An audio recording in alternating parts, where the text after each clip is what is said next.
Au départ, on était une petite dizaine. C'était vraiment venir en aide aux gens et les aider dans leur formation. C'est-à-dire qu'on s'est aperçu qu'on peut assister des gens, c'est-à-dire leur donner une aide, ils ont besoin de quelque chose, on leur donne. Nous, on assure en plus, ou même d'abord, on va dire, leur formation. C'est-à-dire que pour éviter qu'ils soient dépendants, on les forme. Ça me paraît dangereux après. C'est dangereux pour avoir une aide. Ah oui, puis même en cas de freinage.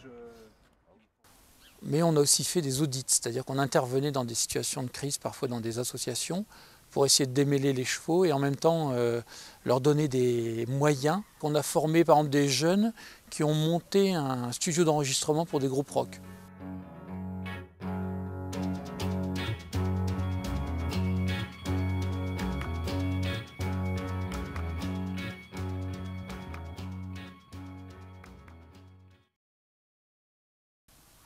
On a aidé des jeunes à traverser le désert en 4x4 d'est en ouest, le Sahara d'est en ouest. C'était dans le cadre des défis jeunes.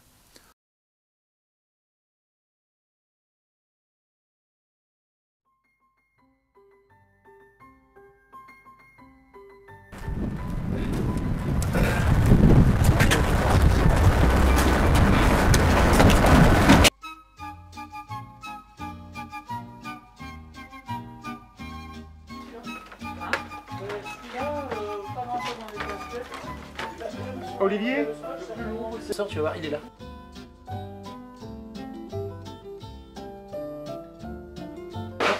Ouais, mais je l'ai pas mis là. Il est là. Bon, l'élément du lanceur, il est là. Ouvre le lanceur. Voilà. Ouvre-le. Je l'ai pas vu. Voilà. Et dedans, il y a 0 élément, donc il lance rien.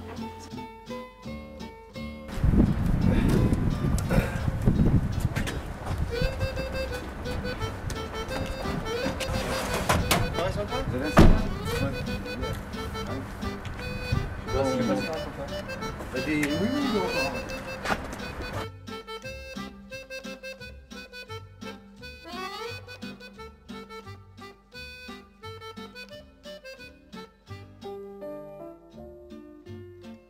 On a toutes sortes d'adhérents, effectivement, on a des adhérents, on va dire passifs, c'est-à-dire ceux qui sont dans le besoin, qui viennent nous voir et qui nous demandent qu'on équipe.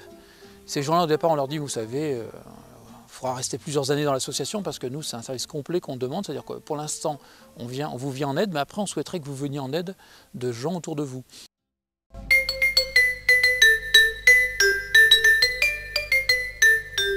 Principalement, je travaille avec 3 autres personnes sur la remise en marche des ordinateurs que nous fournissent les différentes entreprises et collectivités. Les disques durs sont remis à zéro et nous réimplantons un système d'exploitation et les logiciels qui conviennent en fonction des demandes.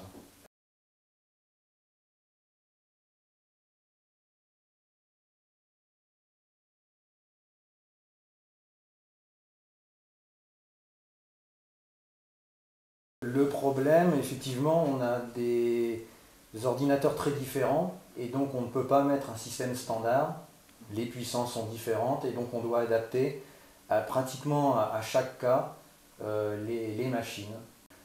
En un an, je pense qu'on doit être autour d'une grosse cinquantaine.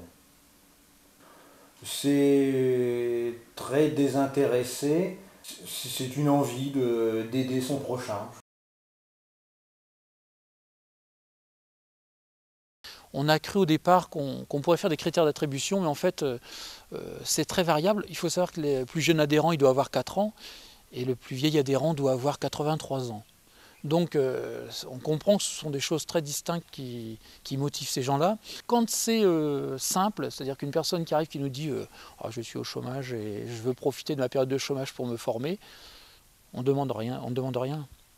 Quand c'est quelqu'un qui nous dit il me faudrait 15 machines parce que j'en ai besoin, on leur demande quelle machine, pourquoi faire. C'est-à-dire qu'on leur demande de rédiger un petit projet uniquement pour savoir si ce qu'on va fournir correspond à ce dont les gens ont besoin. Les demandes les plus récentes à l'heure actuelle, ce sont les associations qui cherchent à s'équiper quand elles démarrent, donc qui n'ont rien, qui n'ont pas de moyens, puisqu'une association débutante, ça coûte de l'argent et ça ne rapporte rien. Et on a les micro-entreprises. Donc on a aussi des gens, donc par l'intermédiaire des CIGAL, ce qu'on appelle, c'est-à-dire des fonds d'investissement pour les micro-entreprises. Et les gens qui créent leur entreprise nous demandent qu'on les équipe en matériel informatique de première nécessité.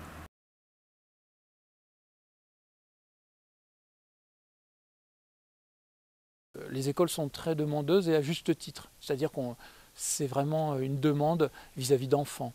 Ce n'est pas un enrichissement personnel, c'est vraiment dirigé vers les jeunes. Donc c'est des partenaires privilégiés parce qu'on répond systématiquement aux écoles.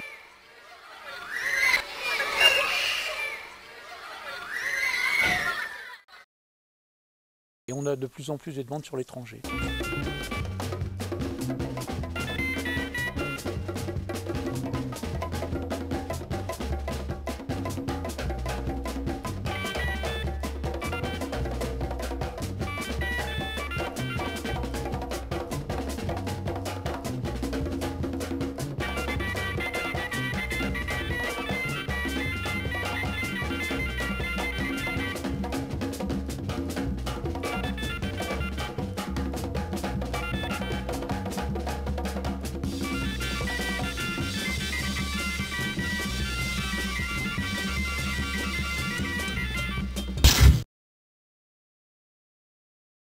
Donc j'ai connu Initiative et Formation par le biais d'un de ses administrateurs que je connais personnellement.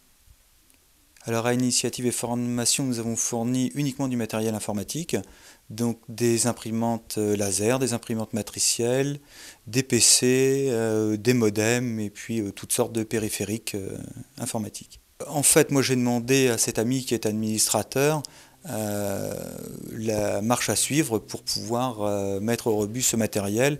J'ai pris rendez-vous directement avec lui, qui s'est occupé complètement de la démarche. La motivation, c'est de savoir que ce matériel aura une deuxième vie. Donc c'est toujours intéressant de savoir que nos matériels qui sont certes dépassés ou un petit peu obsolètes, mais pas complètement en fin de vie, peuvent resservir. Alors je sais que le matériel qu'on leur met à disposition peut servir à des écoles ou des choses comme ça. Je sais aussi que ce qu'on leur met à disposition qui n'est plus en état est recyclé dans les normes. Le fait de savoir que nos vieux matériels auront une deuxième vie me paraît très très intéressant. Et puis en fait c'est une manière de mettre au rebut nos matériels, c'est une manière assez simple de les mettre au rebut.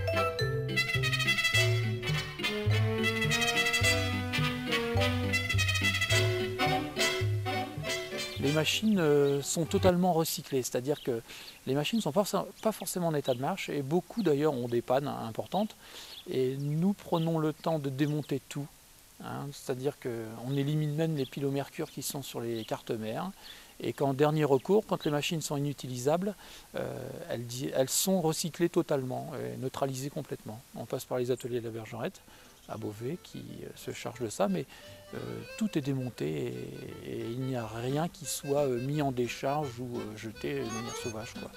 Donc en plus, c'est une manière propre de se débarrasser de leur machine pour certains.